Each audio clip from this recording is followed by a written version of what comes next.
Assalamualaikum warahmatullahi wabarakatuh.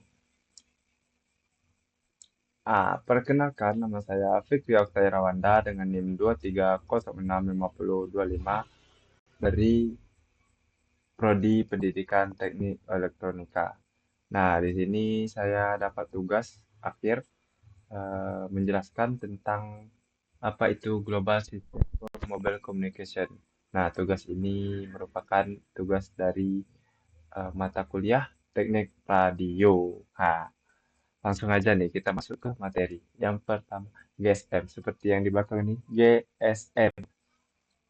Global System for Mobile Communication. Nah, ini ada judul yang saya berikan, Teknologi 2G yang menjadi fondasi komunikasi seluler modern. Nah, langsung aja kita masuk ke pengertiannya. Yang pertama, apa sih itu GSM?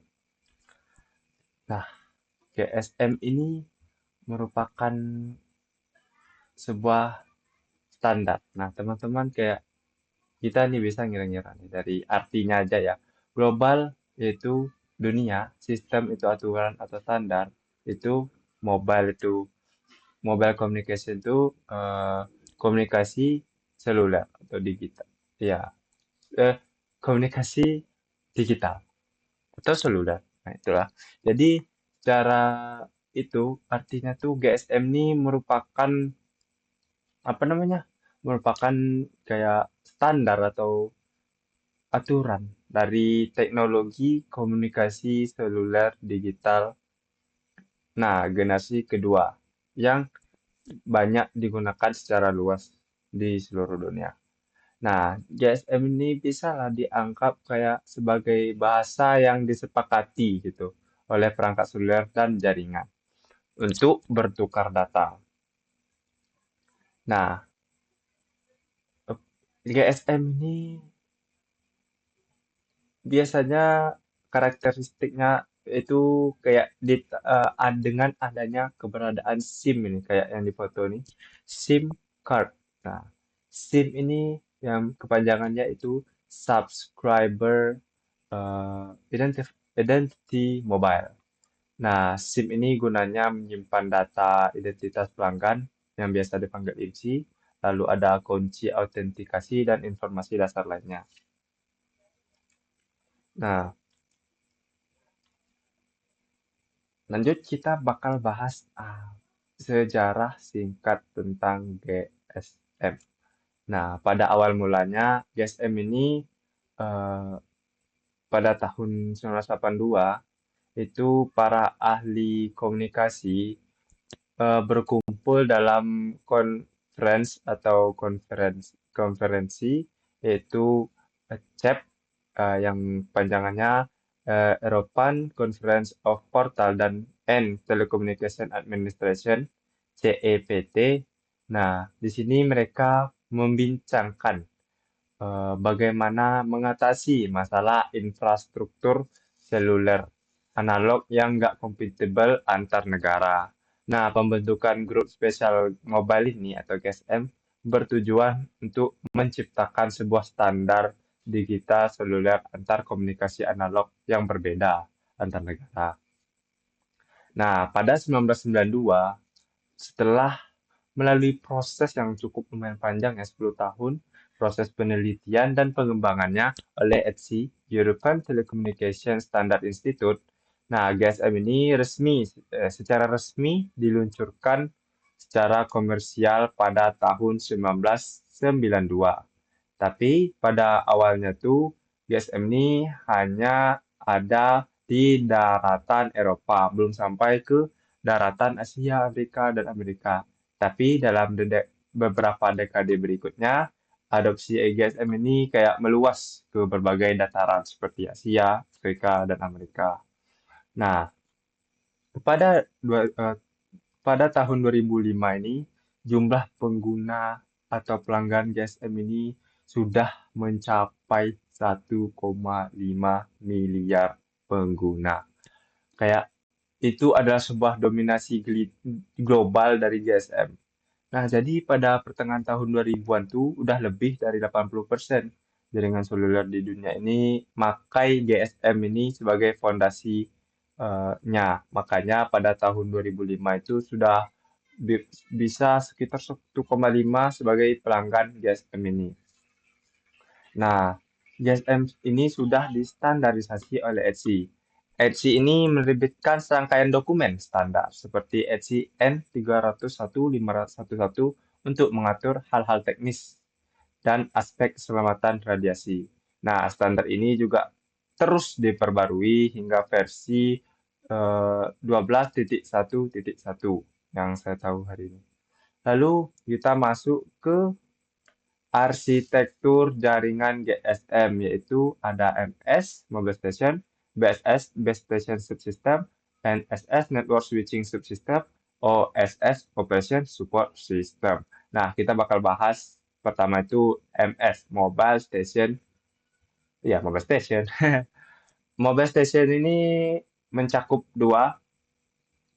Yang pertama ada mobile equipment, itu perangkatnya kayak mobile equipment ini tuh kayak perangkat fisiknya atau perangkat hardware-nya gitu. Yang kayak HP kita kayak HP kita gitu. Kayak yang HP ini tuh kayak terdiri dari beberapa komponen juga yaitu ada radio saver, ada prosesor sinyal digital, ada juga antar mukanya atau UI-nya kayak layar, keyboard, touchscreen itu touchscreen layar dan lain-lain. Nah, ini juga ada yaitu namanya SIM. Nah, SIM inilah dari mobile station yaitu subscriber identify module. Nah, SIM tadi juga sudah dibahas yaitu untuk menyimpan data identitas pelanggan IMSI. Nah, fungsi dari kedua komponen ini tadi, nah ME ini mengubah sinyal suara kita nih kayak ini menjadi data digital.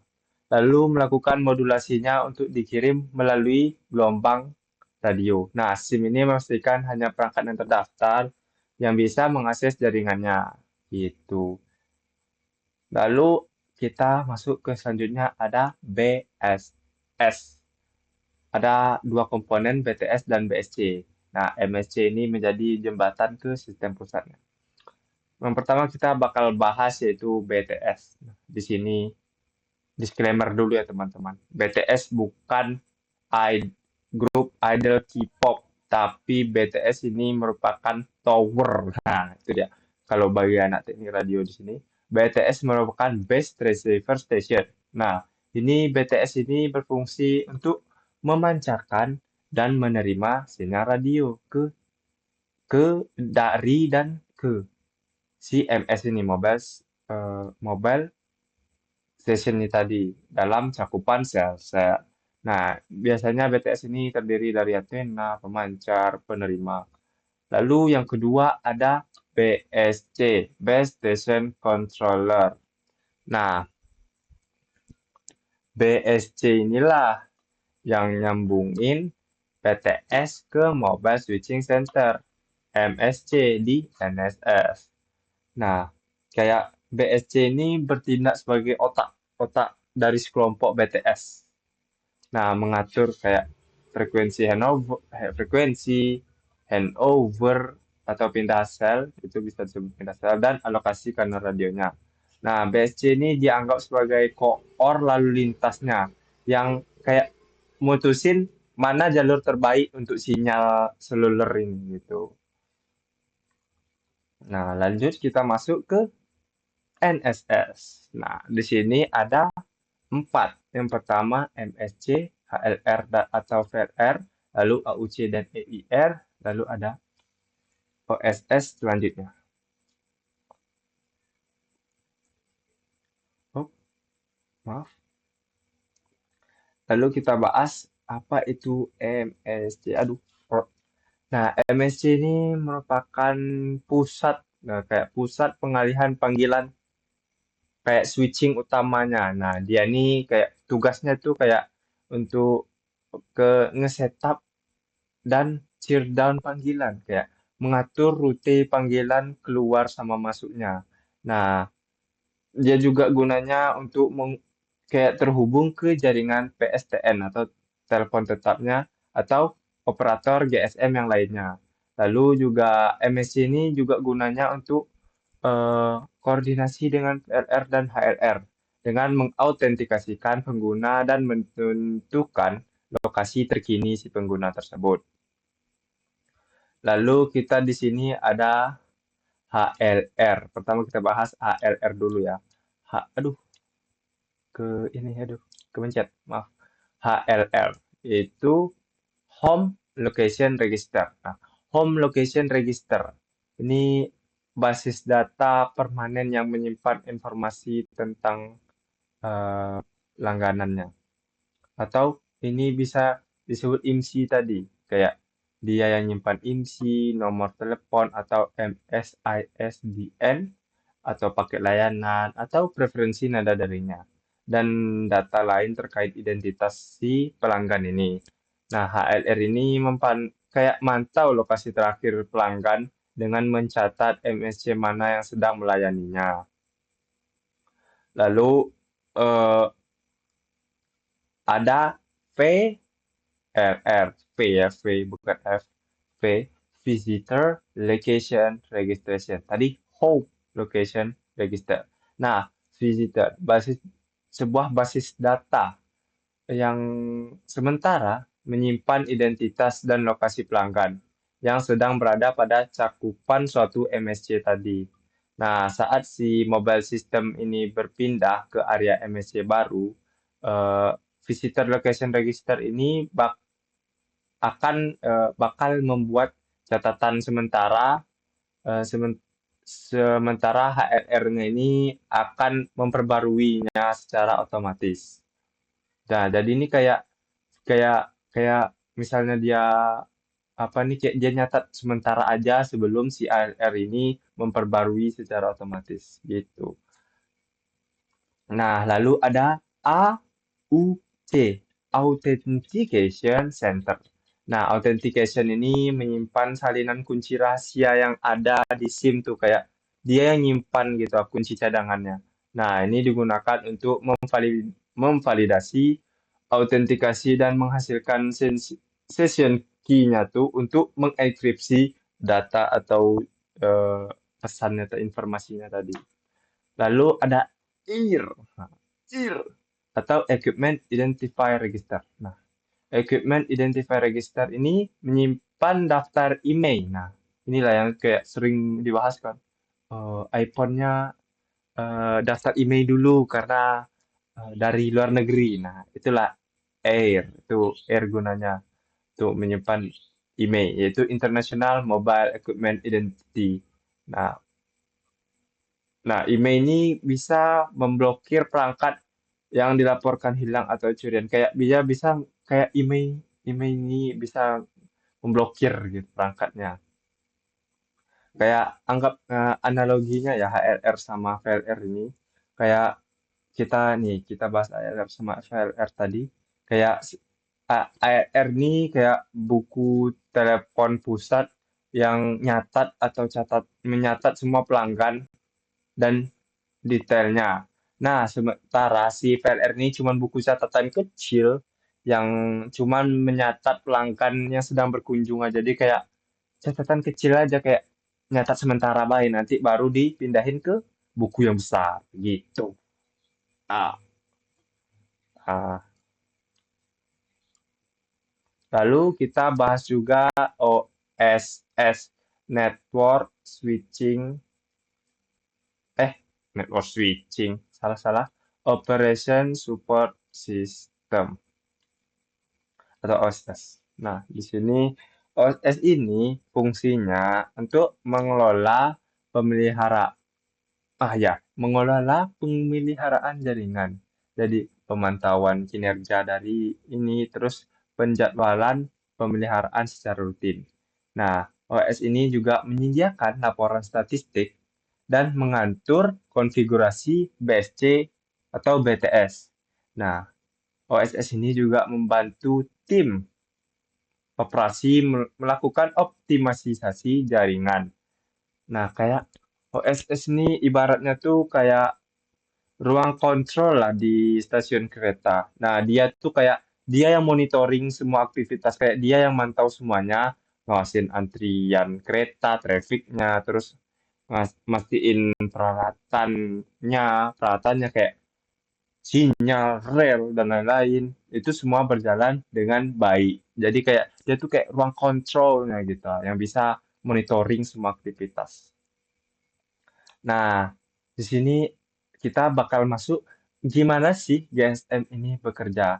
Nah, sebelum itu Fikri bakal nampilin animasi singkat lah, animasi singkat tentang cara kerja GSM ini. Nah, oke, kita matiin dulu. Nah, ini dia. To the Nah, tower. coba kita tonton.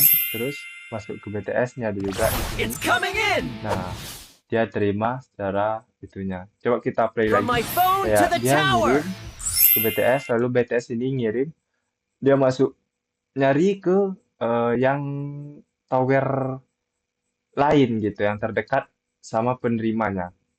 Nah, itu guna si MSC tadi. Lalu nanti sampailah It's coming ke in. penerimanya, seperti itu. Nah, kayak di sini ada namanya inisiasi panggilan. Nih, inisiasi panggilan ini kayak kayak kita mencet teleponnya tuh ya, kayak kayak kita nekan tombol, maka si MS-nya ini, mobile station-nya ini, si HP ini, ngirim permintaan ke BTS terdekat melalui uplink namanya, frekuensi dari MS ini ke BTS. Nah, lalu si BSC ini mengatur kanal dan handover-nya. Nah, penanganan si BTS dan BSC ini, nah tadi kan BTS menerima sinyal nih, terus memprosesnya, nah, dan diteruskannya lah ke BSC. Lalu si BSC ini mengalokasikan sumber daya radionya itu dan mengatur ke handover jika ada pengguna ini berpindah sel. Nah, lalu si MSC memverifikasi melalui HLR atau VLR. Nah, MSC itu kayak menerima request dari BSC. Nah, MSC itu bertugas ke menghubungkan KLR untuk memverifikasi identitas si penelpon ini melalui IMSI. Nah, memeriksa status layanannya dan menentukan lokasi si penelpon ini melalui VLR. Nah, jika berada pada area lain, nah MSC ini memerintahkan HLR ini untuk memperbarui data lokasinya, gitu. Nah, lalu komunikasi di enkripsi. Nah, di sini enkripsi dan autentikasi. Nah, saat si MS ini kehubung, AUC tadi itulah yang kerja. Kayak AUC ngasilin session key tadi untuk mengenkripsi komunikasinya. Nah, saat enkripsinya ini berhasil, saat autentikasinya ini berhasil, nah panggilan baru bisa dikirim secara terenkripsi. Nah, barulah bisa si penerima ini kayak menerima kayak kalau penerima di GSM yang sama, MSC-nya ini langsung menghubungkan ke BTS terdekat si penerima. Tapi jikalau berada di operator lain, MSC ini menghubungkan ke jaringan eksternal yang sesuai. Nah, langsunglah jika kalau di close ya, langsung semua hubungan tadi langsung mati. Nah, jika kalau ada handover tadi pindah sel saat kayak bergerak, kalau kayak kita nih lagi nelpon di jalan, terus kita nih pindah-pindah dari tower ini ke tower ini. Nah, BSC ini akan mengukur kualitas sinyal dan kayak kasih perintah handover ke sel baru. Nah, jadi proses pindah sel ini kayak relatif mulus. Jadi percakapan jarang kayak terputus, nggak terputus lah jadinya.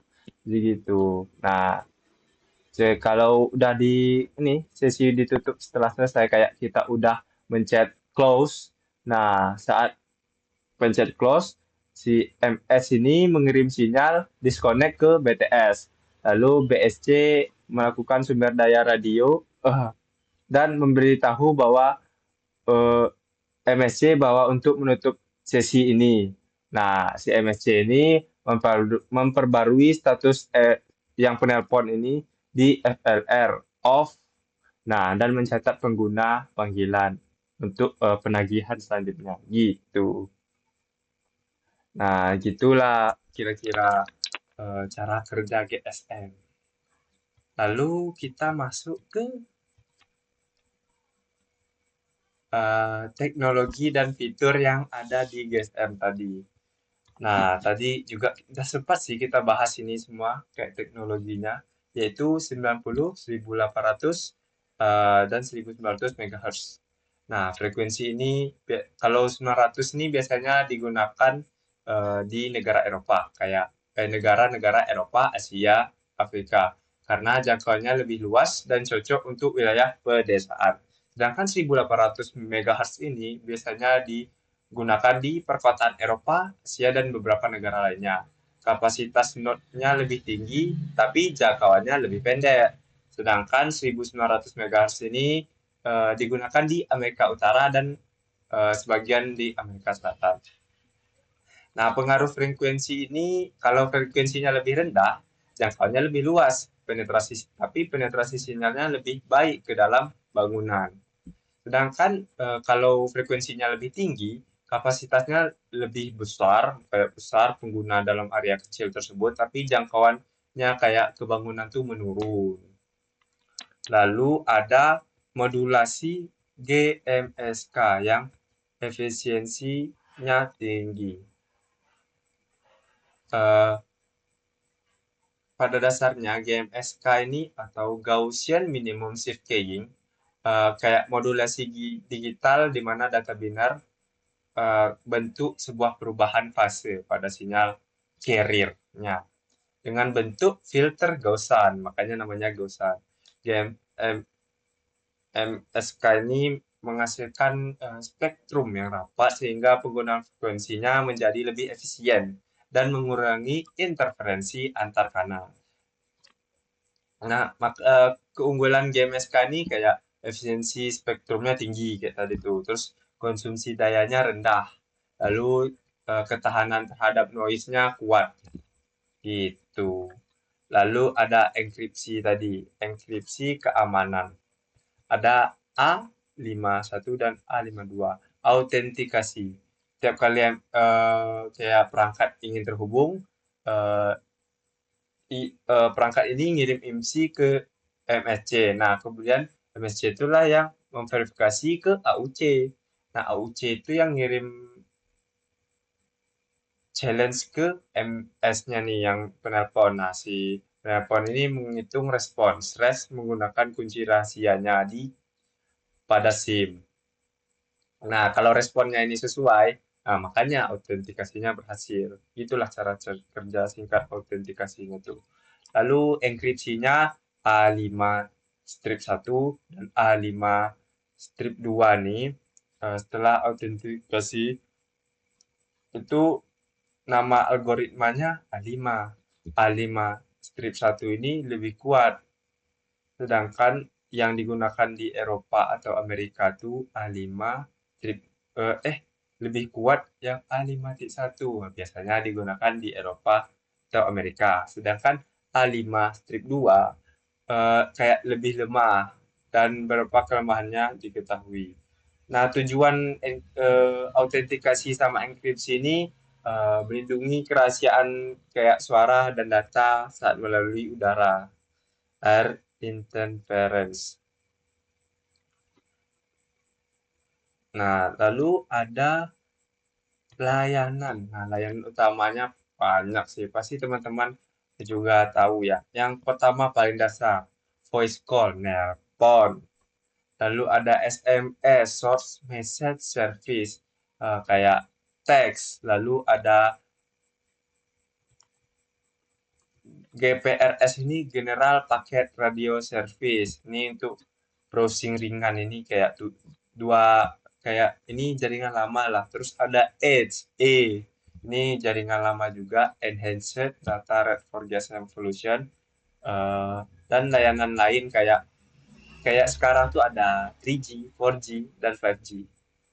Nah, layanan lain kayak video call, nah itu kan sudah ada di 3G, 4G, dan 5G. Lanjut. Kayak layanan yang didukung GSM ini tadi nih. Ada panggilan suara, akses data, GPRS, push stage juga ada.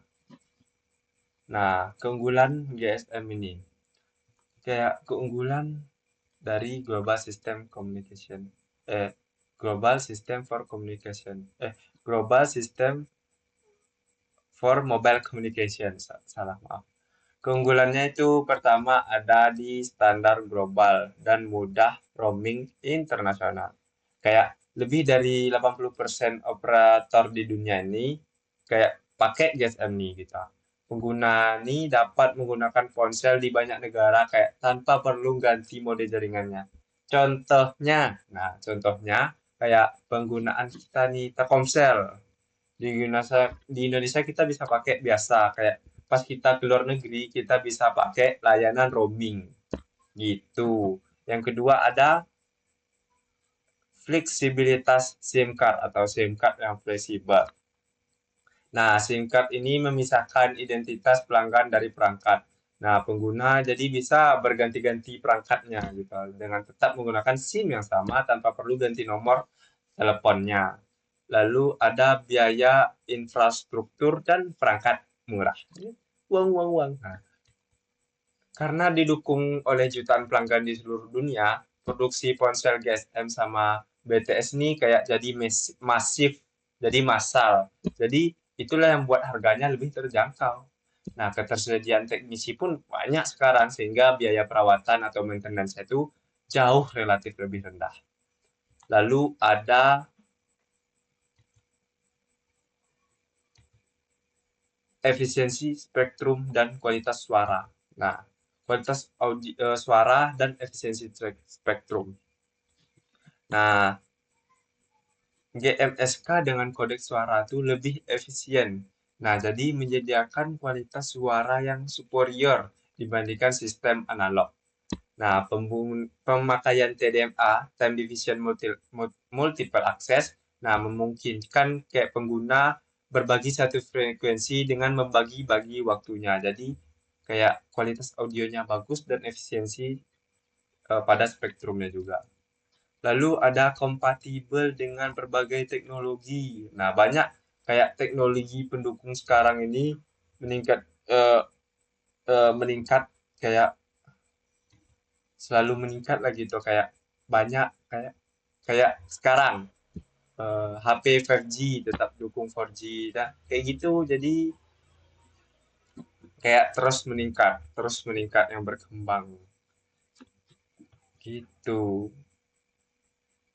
Lalu kita juga bahas apa kelemahan dari GSM ini. Yang pertama ada kayak keterbatasan kecepatan data. Nah, GPS ini eh, cuman kalau dulu yang GPRS itu 114 kbps, sedangkan Edge itu cuman 384 kbps. Namun sekarang sudah jauh lebih meningkat seperti adanya 5G sekarang. Lalu rentan terhadap penyebrapan. Tadi algoritma enkripsi A5 strip 1 dan A5 strip 2 ini banyak sekali kelemahan yang bisa dieksploitasi untuk untuk penyadapan. Karena semua pengguna tuh berbagi frekuensi ya untuk uh, efisiensi spektrumnya. Jadi pengguna bisa mengakses bersamaan dan kualitasnya tuh juga bisa menurun gitu. Lalu interferensi di area padat. Nah, kayak tadi tuh. Kayak kalau gedungnya banyak, itu jaringannya susah masuk lah ibaratnya gitu. Lalu ada gangguan pada perangkat tertentu. Nah, sinyal GSM ini bisa ganggu peralatan medis kayak di ICU rumah sakit, terus navigasi pesawat, atau stasiun bahan bakar. Makanya kayak di apa nih dulu kita dilarang main HP karena bisa mengganggu eh, perangkat elektroniknya gitu kayak makanya kita sering kayak minta matiin data di area-area tertentu. Lalu terlalu bergantung pada kualitas backhaul.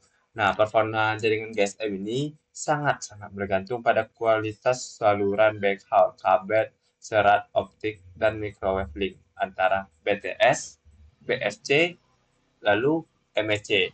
Di beberapa daerah terpencil, infrastruktur si backhaul ini masih terbatas, jadi masih sedikit. Jadi kapasitas dan kestabilannya menurun karena infrastrukturnya itu. Nah, ini merupakan perkembangan GSM dari eh, 2.5 hingga sekarang 5G. Mungkin di Cina juga sudah sampai 10G ya, tapi kita nggak tahu itu benaran generasi ke-10 atau gimana. Saya juga masih belum lumayan mengerti. Untuk 2.5 nih awal internet seluler. Mungkin teman-teman kayak kayak awal-awal masih lemot banget pasti 1.14 tapi namun pada zamannya itu sudah bagus.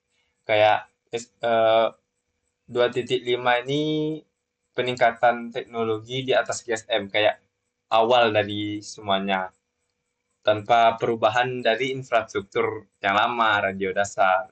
Nah, kecepatannya tuh kalau tertulis di data itu 114 kbps, tapi secara realita di lapangan tuh 30 sampai 40 kbps. Lalu ada Edge. Nah, Edge ini merupakan pengembangan dengan modulasi 8 PSK untuk meningkatkan kecepatan datanya. Secara tertulisnya hingga 384 kbps. Tapi secara lapangannya ya cuma 100 sampai 200 kbps aja gitu. Lalu ada 3G yang dulu mungkin dulu juga ada H+ ya teman-teman. H+ eh, kayak H+ ini merupakan High Speed Packet Access Plus. Nah, itu H+. Dulu H+ itu lebih cepat daripada 3G. Nah, 3G ini merupakan transisi generasi ketiga dengan fokus pada kecepatan datanya dan pelayanan multimedianya. Lalu kita masuk ke 4G. 4G ini merupakan generasi keempat atau LTE ya, tuh. Ini dirancang sebagai Muni All IP Network. Nah, lalu ada yang sekarang. Ya, saya masih menggunakan 4G, jadi yang sekarang nih baru, mungkin baru ya. Nggak baru sih, cuman saya belum merasakan ya. 5G, kecepatan ultra dan latensi yang sangat rendah. Nah, generasi 5 nih punya 3 pilar utama. Yang pertama, EMBB, MMTC, URLLC. Yang pertama EMBB, Enhanced Mobile Broadband. Nah, kecepatan ultra tinggi hingga 10 GB per second. Kapasitas spektrumnya lebar, kayak millimeter wave-nya atau sub 6 GHz.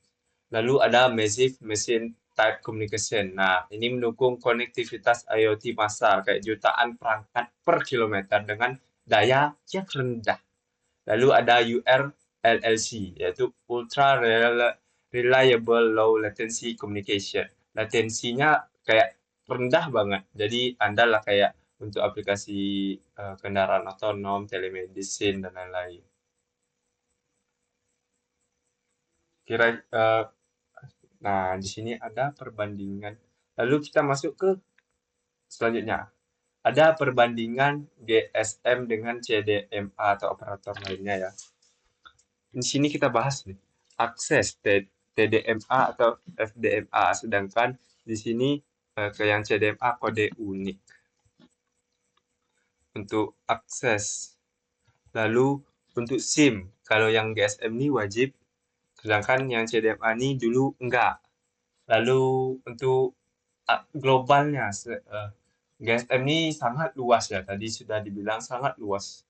Sampai daerah terpencil juga bisa. Lalu tapi sedangkan CDMA ini terbatas.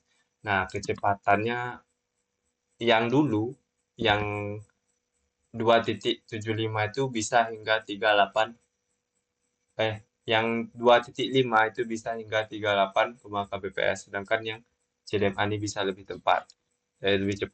Sedangkan GSM ini memiliki radiasi lebih tinggi, sedangkan CDMA ini tidak.